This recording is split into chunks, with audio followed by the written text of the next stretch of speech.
আসসালামু আলাইকুম ওয়া রাহমাতুল্লাহ। আলহামদুলিল্লাহ, আল্লাহ রাব্বুল আলামিনের শুকরিয়া যে মহান রব্বুল আলামিন দীর্ঘদিন আমাদেরকে সিয়াম সাধনার পরে আমরা ঈদ করলাম, পাশাপাশি অনেক আনন্দ উৎসব করলাম।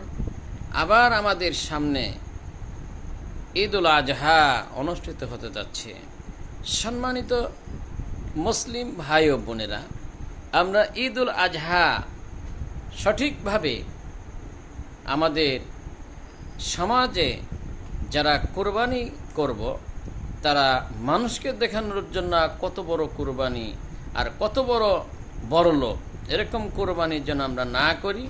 আমাদের ভিতরে তাকওয়া, আল্লাহ এবং আল্লাহ রসুলের আল্লাহর আনুগত্য, রসুলের নির্দেশ মতো আমরা যেন কোরবানি দিতে পারি, সেই লক্ষ্যে সম্মানিত আমার ভাই ও বোনেরা, দেশ বিদেশে যারা দেখতে পাচ্ছেন, সবাই আল্লাহ এবং আল্লাহ রসুলের উদ্দেশ্যই আমরা কোরবানি করব। আল্লাহ যেন আমাদেরকে সঠিক কোরবানি করার তৌফিক দান করে। আমিন। আসসালামু আলাইকুম ওয়া রাহমাতুল্লাহি ওয়া বারাকাতুহু।